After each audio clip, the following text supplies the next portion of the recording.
And for the longest, forever actually, you could only ever watch it on Disney Plus.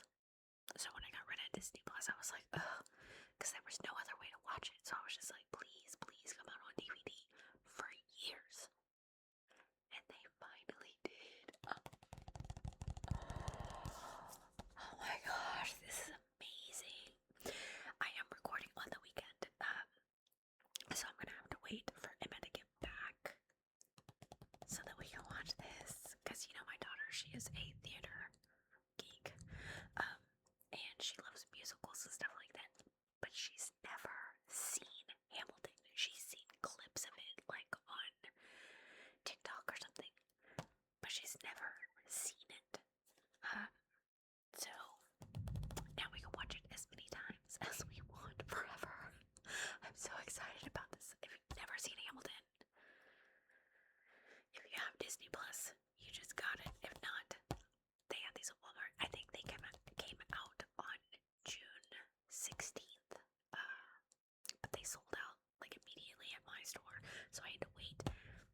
And I finally got it. Yay! So I'll be watching that in July, I guess, for the July what I've been watching. Also, I do want to mention that it is rainy and stormy outside. I don't know if you can hear that thunder, but it's quite scary. So just know there's gonna be background noise, but it's the weather. What can I do, you know? Anyway, let's get into what I have been watching this month. Okay, the first thing that I want to talk about is a true crime documentary on Netflix. It is called Maternal Instinct. Rotten Tomatoes score as of this recording, nothing. Audience score, nothing. But I did read some of the reviews, and they've all got like 4 or 5 star reviews from just critics, you know. So I would say it's good. Netflix is like so good with the documentaries. Okay, so last month I did watch a documentary that came out, but I had already recorded what I've been watching. But it was The Crash. Oh my god, if you have not seen The Crash, you have to. It's insane, but I'm not gonna get into that because that's something that I watched last month. And anyway, okay, so Maternal Instinct. It's crazy. It's crazy. So, it says that it's a documentary about a woman named Taylor Parker who gets pulled over by a Texas state trooper because I guess she was speeding and like kind of swerving or something. And the trooper like walks up to her and she has a baby in her arms and she's like, I just gave birth, you know. What do I do? We need to go to the hospital, something like that. Like, that would be crazy to be driving and to give birth while driving. Like, ridiculous, right? Well, it's a very complicated story. Because that baby is not hers and she did not give birth to it. But how did she get the baby and why? So it just tells you about her story and the type of person that she is. And it's like, that's why I like the Netflix documentaries, because as soon as you're like with The Crash, you're like, oh my gosh, this chick is like the worst person in the world. And then they come out with another documentary, and you're like, nope, this person is the worst person in the world. Like, it is crazy. But this woman, I think that there's something mentally wrong with her, I think, but she's like a pathological liar. And she gets with this guy, and you know, they fall in love and stuff, and she kind of like just moves in right away, and she gets pregnant. And so they've decided to stay together, they're gonna have a baby, you know, blah blah blah. And she comes up with these stories about how she comes from like big time money family, you know, but her mother keeps trying to cut her out of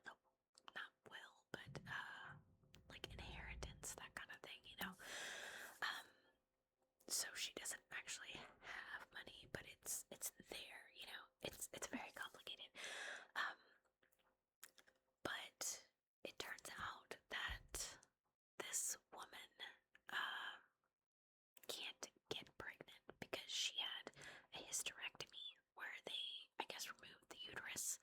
Something happened, I guess, when she was pregnant before because she does have 2 kids.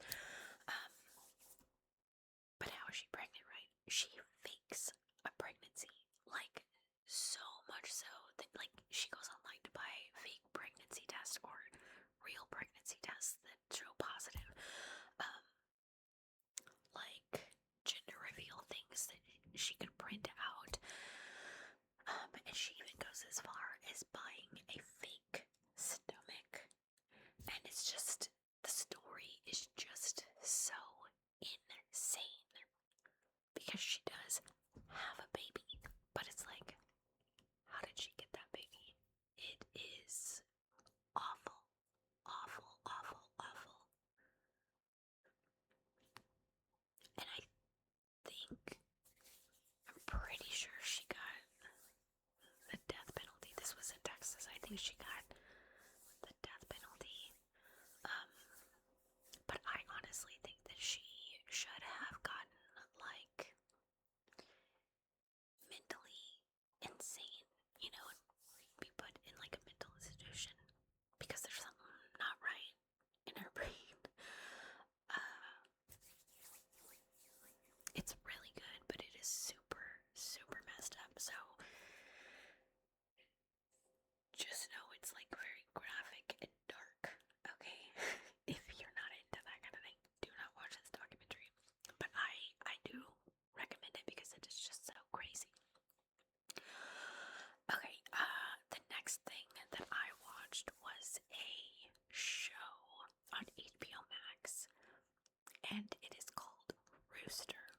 Rotten Tomato score gave it an 89%. Audience score gave it a 75%. I agree with like the 89. I liked it. It stars Steve Carell, which is the only reason that I watched it because I love him. I will love him forever. Whatever he's in, I'm watching it because I absolutely love him. I fell in love with him when he was Michael in The Office, and it doesn't matter what he does. If he's in it, I'm watching it. I just love him. But yeah, so it stars Steve Carell and Charlie Clive. I don't know. It says that it is about a famous author who's on like a book tour, and he has a stop at like this university, and he's real excited because his daughter is actually an art professor at this university. So he's like, I get to see my daughter, and his daughter is kind of going through a little scandal. It's not a scandal, it's just something that is like drama, gossip that's going on at the university because she was married to another professor and he was cheating on her, and then he left her for a student, and they still work there, and like, I don't know, it's very awkward. And Steve Carell, he wants to be there for his daughter, and he's never been to college or university or anything like that. So, he is offered like a teaching position or something. I don't know how he got this job, but he was offered a job at this university, and he's like, yeah, I'm gonna take it because I want to stick around and be there for my daughter, And it's just, it's a bunch of very awkward situations, and it's hilarious. I liked it. I was worried that it might not get a second season because I never really saw any like promotion for it, and I haven't heard anyone talking about this show, but it did get signed for a second season, so yay, I liked it. But what's weird is after I watched it, I was like, something about this show feels very familiar. Like maybe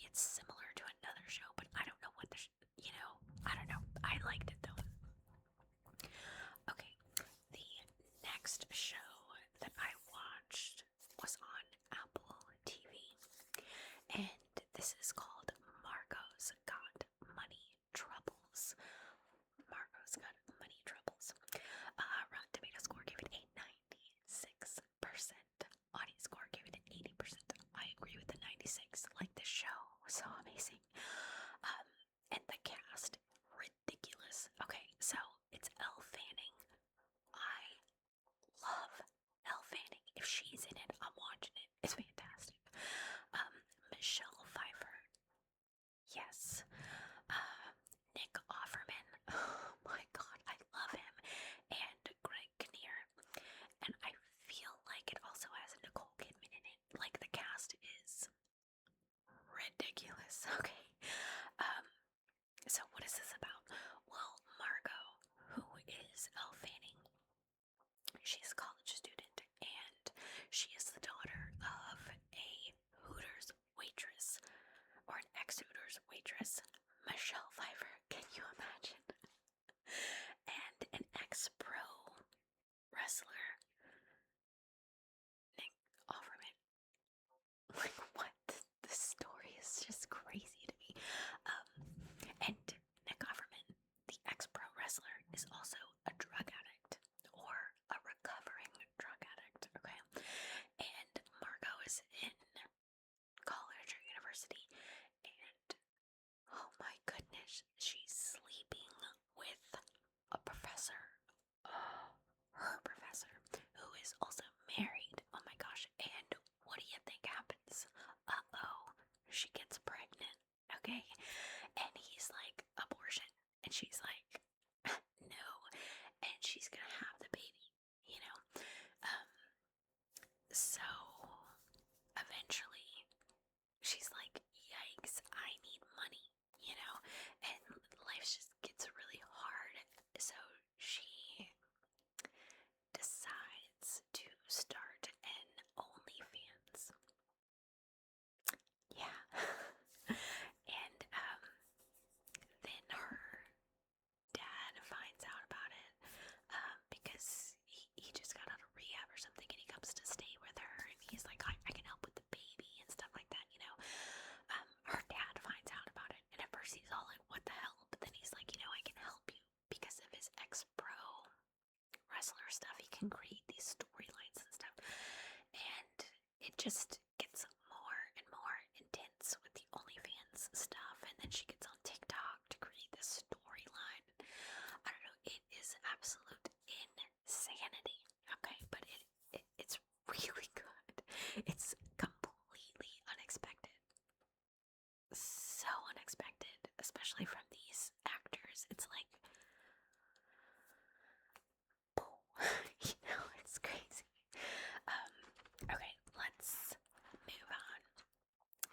The next thing that I watched, this was actually recommended to me by a subscriber, and they told me about it, and I was just like, because it's not something I would have ever thought about watching, and I'm so glad that they recommended it, because it was amazing. And I'm like, I messaged them back, and I'm like, you are amazing. You can recommend any movies to me anytime. This was fantastic. But this was a movie on Apple TV, and it is called The Gorge. Rotten Tomatoes gave it a 62%. Audience gave it a 74%. I am so confused. Sorry, that's Ava jumping in her chair. I'm so confused by those scores. Like, this movie was so good that I watched it twice. And even though I knew what was gonna happen, I was just like glued. And I was like, oh my gosh, you know? I watched it twice because I wanted my daughter to watch it. And this movie is just, it's crazy. Okay, so it sounds kind of like boring. It stars Miles Teller and Anya Taylor-Joy. It says two highly trained assassins. I don't know, they're like really good at shooting, you know, far distances, whatever.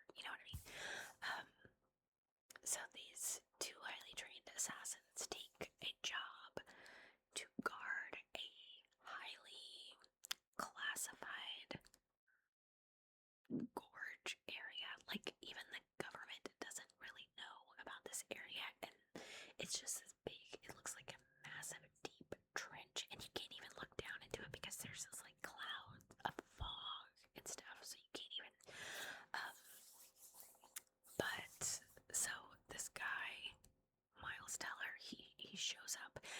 He actually is on a plane. They drugged him because he's not allowed to know where he's at, you know. And he even asked them on the plane, where am I? And they're like, we're not at liberty to say blah blah blah. And they're like, okay, we can't. We're entering the no-fly zone, so you're just gonna have to get out of here. So they give him a parachute, and they're like, okay, bye.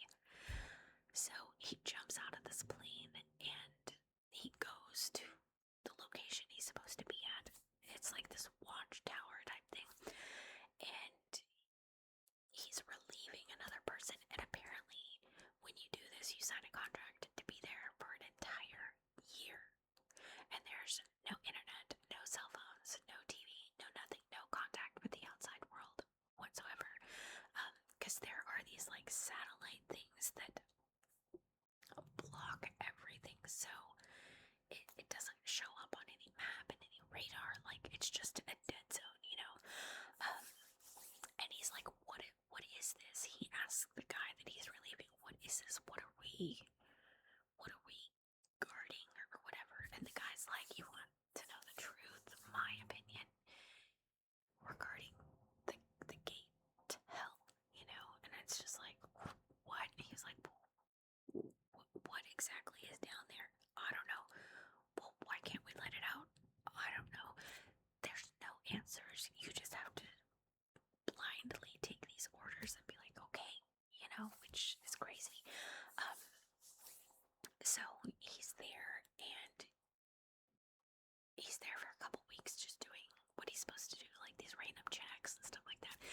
And there's a tower on the other side of the gorge, but it's very far. So I think the girl, Anya Taylor-Joy, is on the other tower, and eventually they get these like binoculars to look at each other, you know, and they write big signs to like talk to each other and stuff, and they actually start to get to know one another, and so much so that Miles Teller is like, hey, we should go on a date, you know. So she's like, she'll cook something, and it's like, how are you gonna get over there? Well, he figured out a way. He like shot this rope over there, whatever. They go over there, they have an amazing date, and it's an amazing time, and it's almost like they fell in love at a distance. And this sounds stupid because it is like, when I realized what was going on, I was like, oh my gosh, this is a love story. It's not totally a love story though. That's just one part of it. So the next, he like spends the night, you know, and he's like, I gotta go back the next day. And he goes back, and these bombs start going off that they have set as triggers in the gorge, and something goes, like, breaks one of the bombs, breaks the cord, and he falls into the gorge. Oh my god. And there are these creatures. It's terrifying, okay? Terrifying. But the girl, she sees him drop down, and she literally grabs whatever she can, and she runs, and she like skydives down into the gorge, and I'm like, crazy. I would have just been like, I guess he's going. Because when you see what's down there, it's terrifying, okay? So this movie, I don't even know how to describe it. It's like a love story, an action, thriller, mystery, scary. It's got funny, like it has every aspect of all the genres put in one. It was amazing. And after Emma watched it, I was like, how was it? She was like, it was okay. This is a glowing review from Emma, because Emma really hates movies. She hates them. So the fact that she said it was okay, I was like, what? This movie was okay. Amazing, you know? So I do recommend it. It's really good.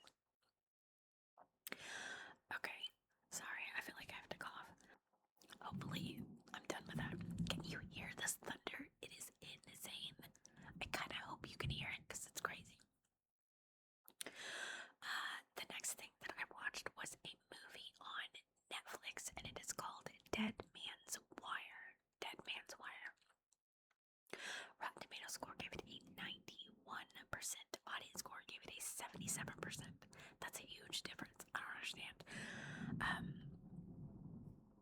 It stars Bill Skarsgård, so you know I had to watch it because he's my number 2 husband.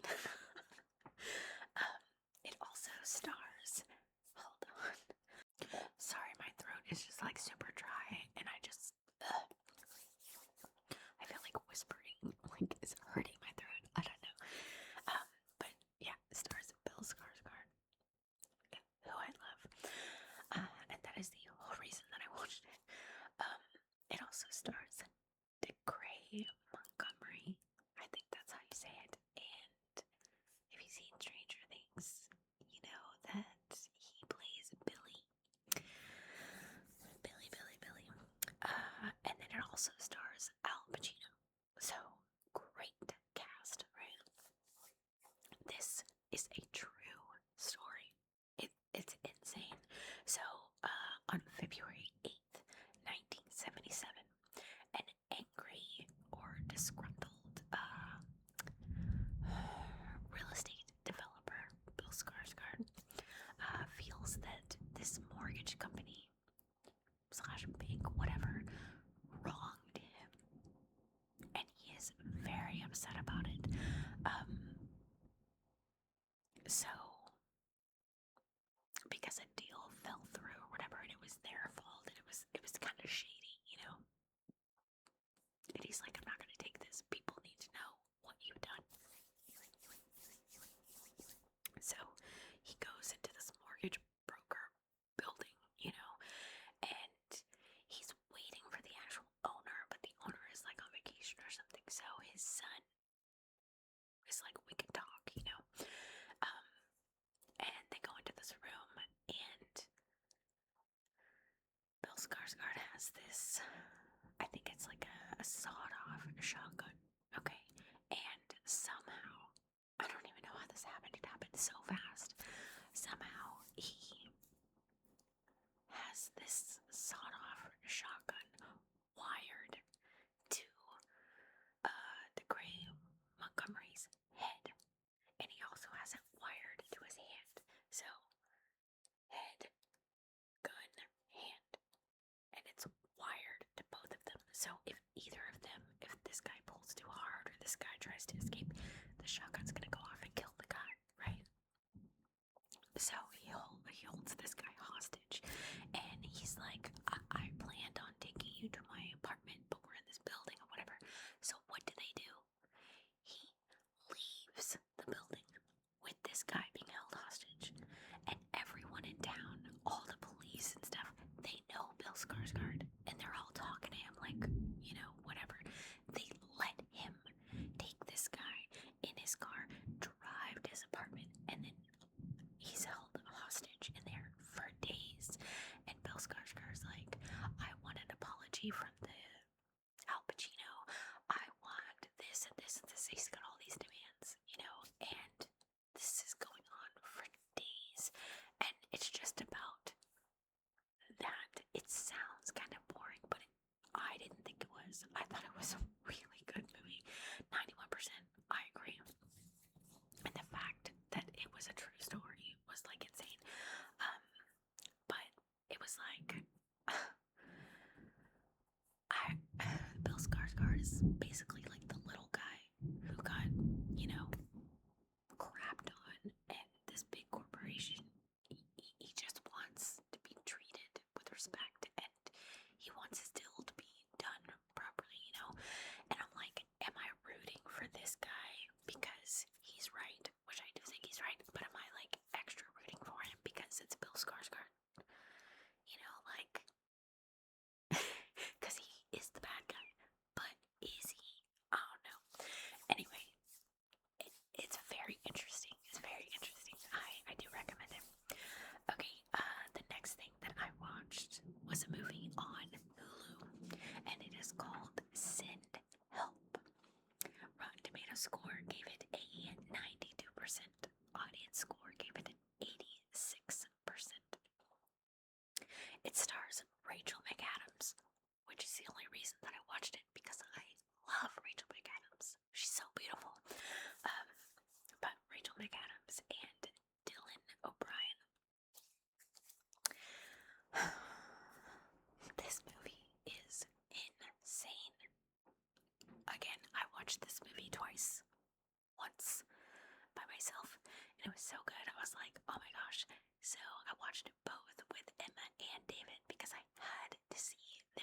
reactions at very specific parts. Okay. Emmett did like it. David liked it. They were just like blown away by the insanity of this movie. But Rachel McAdams works for this big company, and this Dylan O'Brien guy is basically like the CEO, or I don't know, he's in charge. His dad retired and now he took over the company, and she was supposed to get whatever that position was or something. No, she was supposed to get another position, but because this guy's young and he went to college with, like, it's so privileged and he doesn't know what he's doing, and Rachel McAdams has worked very hard, and they basically just don't like her, but they do need her, so they have to go on a trip somewhere to work out this business plan thing. I don't really know what the company does. It doesn't matter. But when they're on the plane, all the guys are like making fun of her. She's working on this deal, on this computer, and she got it like perfect, and she was about to tell them, hey, I figured it out. This is what we're gonna do. But then she takes her like earbuds out or something, and she hears them laughing, and then she hears her own voice, and she's like, what? And she had sent in an audition tape to Survivor, because she wanted to be on that show, and somehow they found it, and they were watching it, and they were making fun of her, and she's just like, what the hell, because she's just treated like pure crap. Well, something happens, the plane crashes, and they wash up on shore. It's like a castaway situation, it's just her and the owner of the company. Everyone else is dead. And she knows exactly what to do. He hurt himself or whatever, and she has all these survivor skills because she was trying to get into the Survivor show, so she learned everything on how to survive and like blah blah blah. So this is like her zone, and she helps the guy, the owner of the company, and she's just a pro at everything, and he like wakes up and is like, what the hell? And he tries to get all bossy with her, and she's like, we're not in the office anymore, don't be a jerk, and he continues being a jerk, like a huge jerk. And so she's like, you know what, see you later. And he can't move because I don't know if his ankle's broken or something like that, but she leaves him for like a day and a half or something, and then she comes back and he's like, I'm so sorry, blah blah blah, and they end up being friends and like trying to survive here, and no one comes to save them, and she's just thriving. She's like, this is fine, and he's like, you're crazy, we gotta figure out a way to get off here, and blah blah blah, and she's like, don't be dumb. But anyway, so they're stuck on this island, and she's like collecting fruit or something one day, and what does she see on the other side of the island? A boat.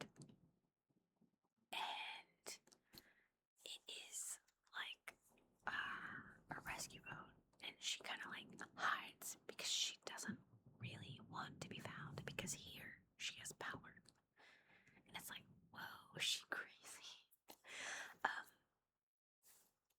So then it just gets insane because they could have been rescued and they weren't, and he starts to realize that something's off, and then another rescue boat shows up, except this time they see her, and things get crazy.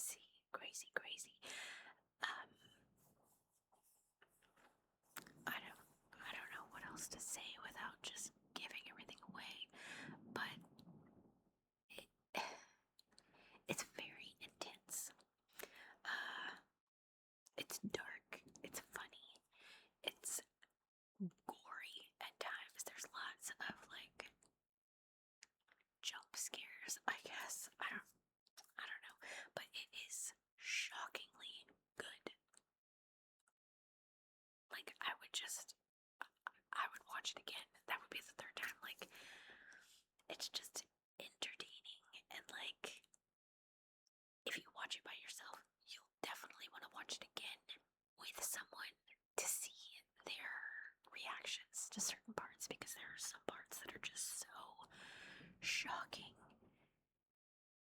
Your jaw is just on the floor. Like, insane. So, yeah, I do recommend it, but maybe don't eat while you watch the movie, okay? So,